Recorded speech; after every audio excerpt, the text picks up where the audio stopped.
Salve, salve, senhoras e senhores, meninos e meninas, garotos e garotas, jovens discentes, professor Luciano, geografia, e hoje vamos estar discutindo o relevo do Brasil e os solos. Vamos ponderar dentro do tema os domínios naturais e a relação do ser humano com o ambiente. Aqui só para a gente fazer uma revisão, tá? Os modelos para a estrutura interna da Terra. Então, baseado na composição química, crosta, manto e núcleo, certo? Então, manto superior e inferior, núcleo externo e interno.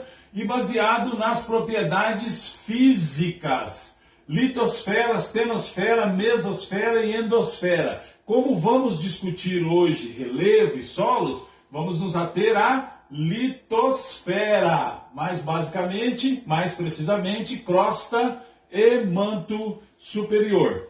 Ainda dentro desse raciocínio, fazendo uma rápida revisão, os agentes formadores e modeladores do relevo. Agentes, modeladores e formadores do relevo. Internos, endógenos, e externos, exógenos, tá? Internos ou endógenos, tectonismo, vulcanismo e abalos sísmicos, terremotos. Externos, exógenos, intemperismo e erosão. Não se esqueçam quando falamos de intemperismo físico, químico e biológico.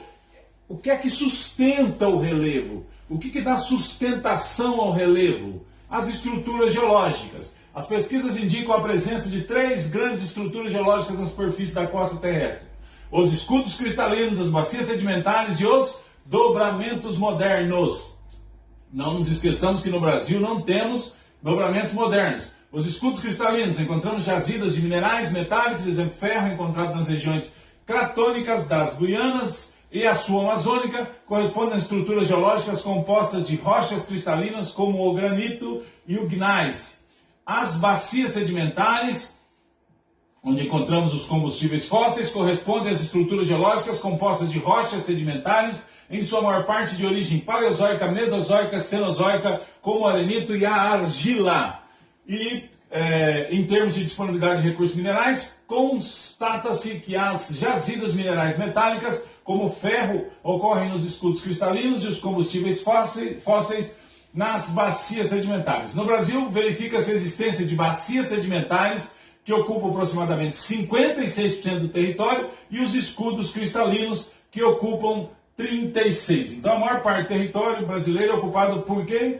Pelas bacias sedimentares. Além das rochas sedimentares e cristalinas, constata-se a presença de rochas vulcânicas, especialmente no domínio da bacia sedimentar do nosso amado e querido Paraná. Como resultado da ocorrência das rochas vulcânicas na bacia sedimentar do Paraná, verifica-se a presença desse domínio de terra roxa, um dos solos mais férteis do país. Bem, por apresentar estrutura geológica bastante antiga e densa, certo?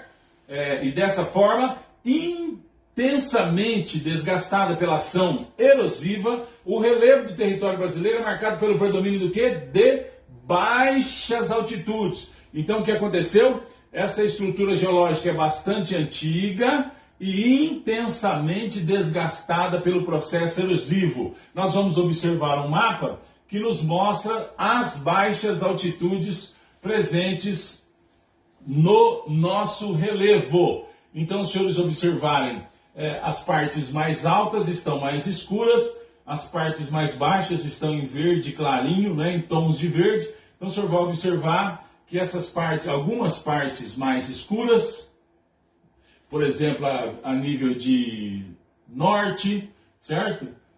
Região sudeste também alguma coisa, dentro desse contexto, mas a grande maioria do Brasil, este mapa está colorido de uma forma mais clara, porque dentro desse raciocínio nós temos altitudes mais baixas, como pontuado, um relevo já bem desgastado. A classificação do relevo brasileiro, elaborada por Jurandir Ross, apoiou-se em 3 tipos de informações a respeito das unidades morfológicas existentes no país: a predominância ou não em seus domínios de processo de erosão ou sedimentação, o nível altimétrico, o que a que elas se encontram, e suas estruturas geológicas dominantes.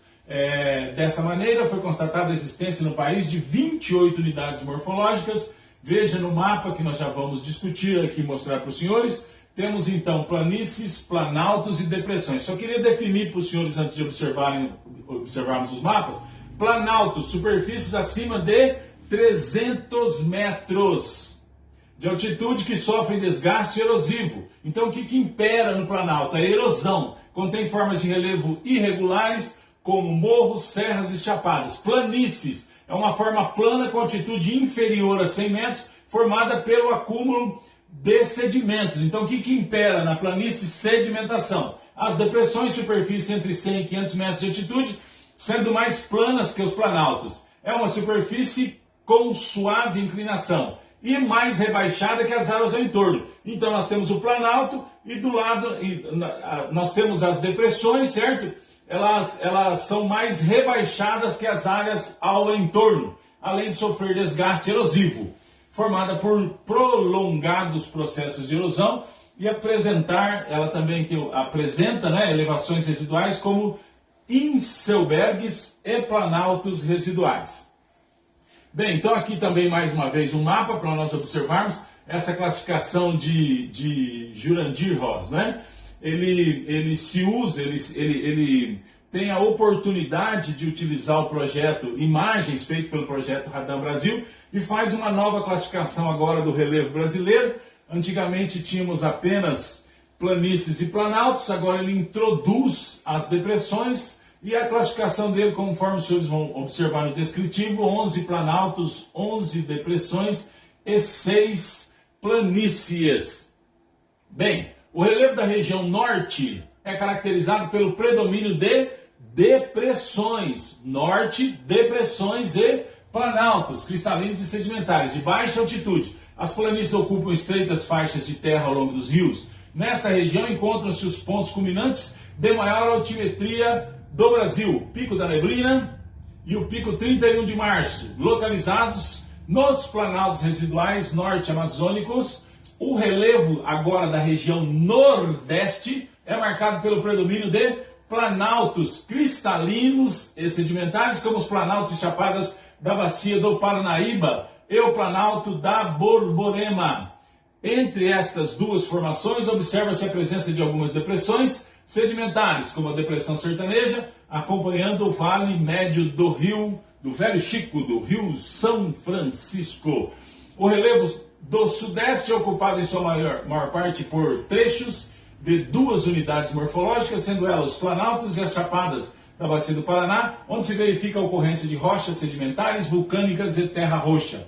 E os planaltos e serras do Atlântico leste e sudeste, onde destaca-se a ocorrência de regiões serranas, como a Serra do Mar, Serra da Mantiqueira, Serra do Espinhaço. Entre essas unidades planálticas da região, encontramos um trecho da depressão periférica. Bem, o relevo da região centro-oeste já é ocupado em sua maior parte por áreas planálticas, como a dos planaltos e a chapada dos Parecis. É um trecho dos planaltos e chapada da bacia do Paraná, situada a oeste da bacia do Paraná. A maior e mais típica das planícies brasileiras, a do Pantanal, situa-se na porção ocidental dessa região, nos estados de Mato Grosso e Mato Grosso do Sul. O relevo da região sul é ocupado em sua quase totalidade pelas seguintes formações de relevo: planaltos e chapadas da bacia do Paraná e os planaltos e serras do Atlântico leste e sudeste. Entre essas unidades planálticas encontram-se o trecho da depressão periférica da borda leste da bacia do Paraná e a depressão sul-rio-grandense, além dos planaltos e das depressões citadas. Destaque-se a planície da Lagoa dos Patos e Mirim, no Rio Grande do Sul.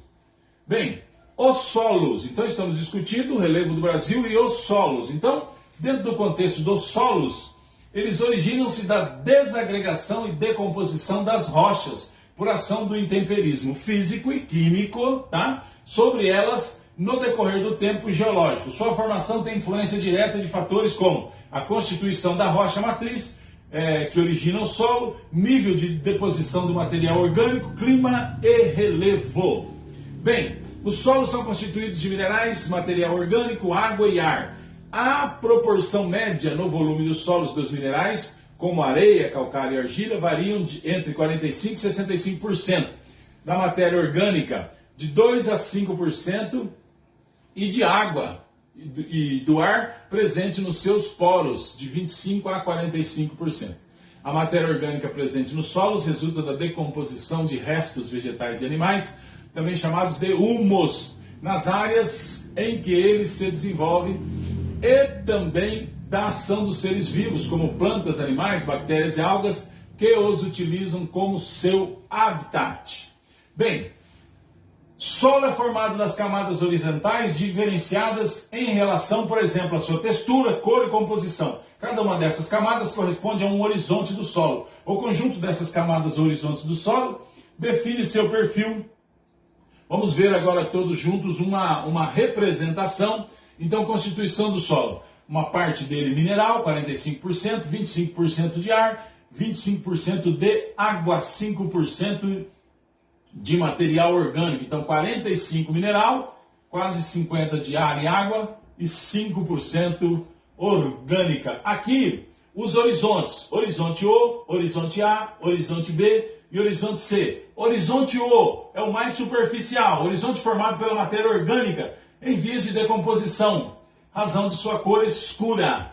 O horizonte A, que é de cima para baixo, né? Então é o segundo horizonte, zona com mistura de matéria orgânica e substâncias minerais, com bastante influência do clima e alta atividade biológica. O horizonte B, que é a terceira camada de cima para baixo. Horizonte caracterizado pela cor forte, pela acumulação de argila procedente dos horizontes superiores e também de óxidos e hidróxidos de ferro e alumínio. E aí nós temos o horizonte C, que é uma mistura do solo pouco denso com rocha matriz pouco alterada. Então esse horizonte C é o horizonte que ainda tem bastante quantidade de rocha, de matriz da rocha, né? Pouco alterada.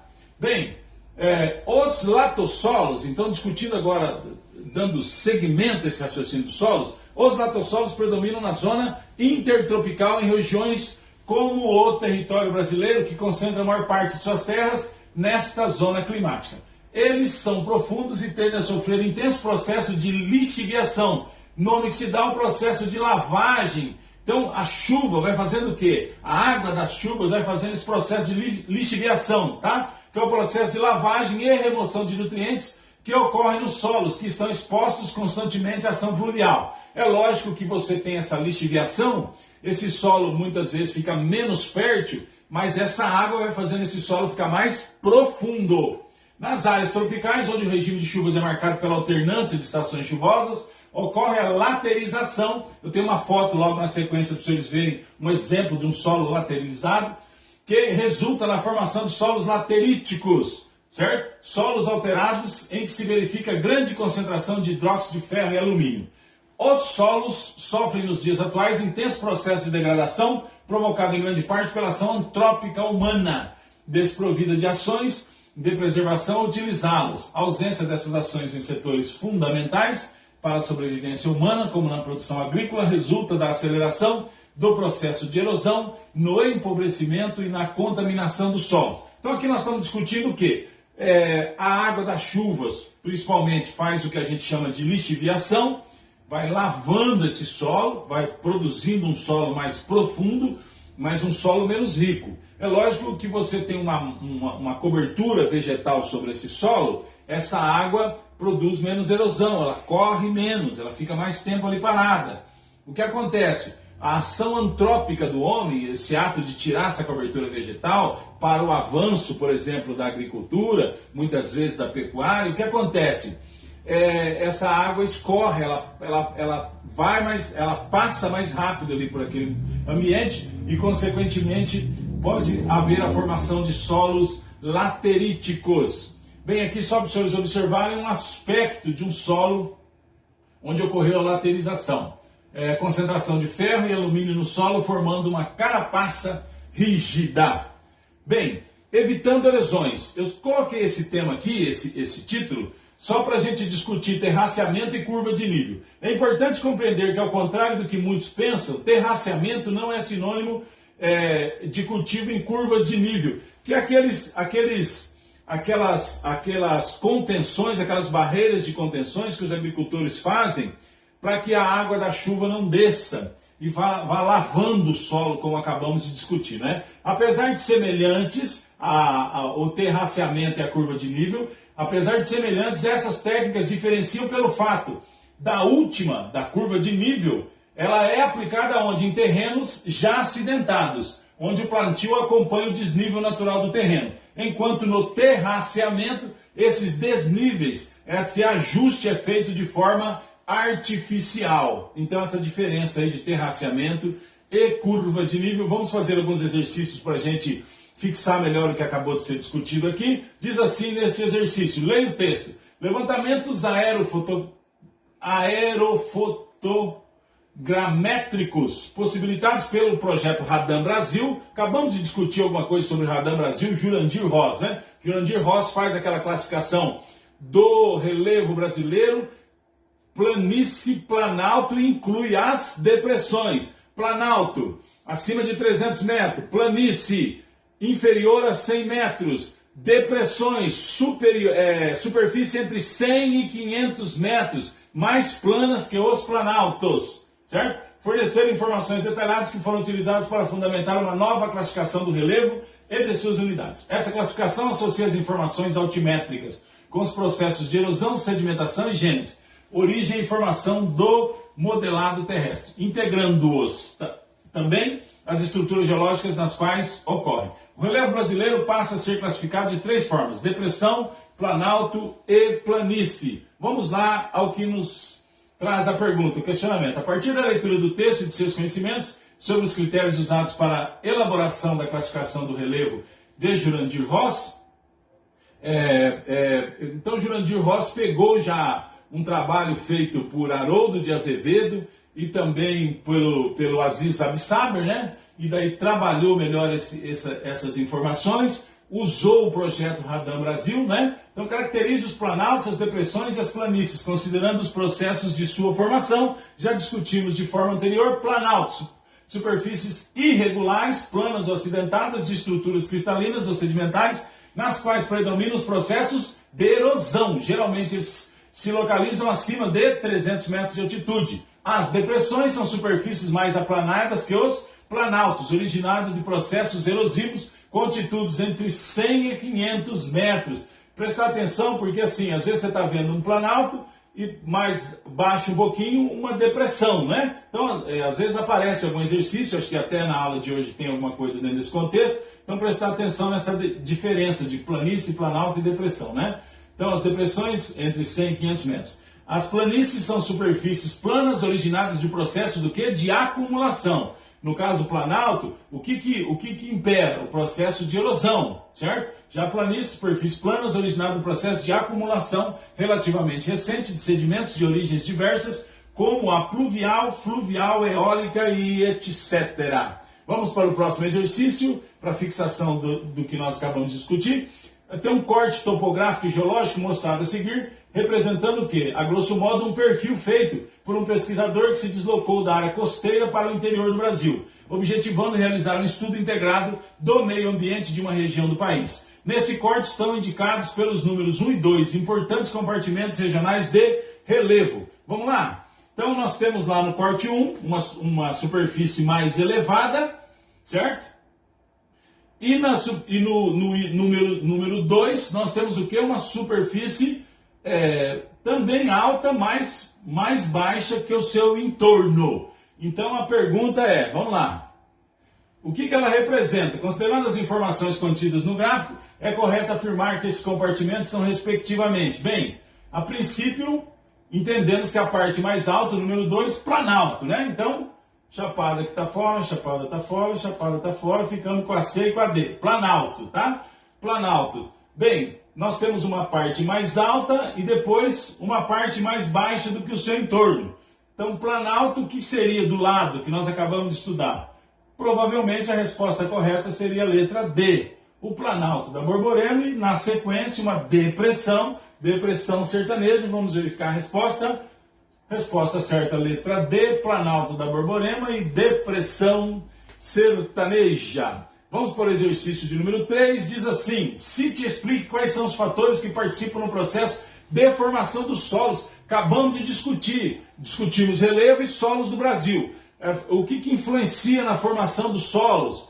Lógico que a rocha matriz, o intemperismo, né, que ele vai sofrendo, intemperismo físico, químico, biológico. Vamos lá, tem uma sugestão de resposta para vocês. Os solos originam-se do processo de desintegração das rochas, por ação do intemperismo físico e químico. O processo de formação e desenvolvimento do solo é muito lento. Entre os fatores responsáveis pela formação e pelo desenvolvimento dos solos ao longo do tempo, encontram-se os materiais que constituem as rochas. Então a rocha matriz é fundamental para o tipo de solo que vai ser formado, a ação dos elementos orgânicos, do clima e do relevo. Os níveis de influência desses fatores variam de região para região, o que explica em grande parte a existência de diferentes tipos de solo. Eu tenho um solo mais plano, chove bastante, vai ter a lixiviação, essa água vai formar um solo mais profundo. Eu tenho um relevo mais inclinado, por exemplo, certo? Um relevo mais inclinado, o que vai acontecer? Essa água vai cair e vai escorrer. Eu vou ter um solo menos profundo,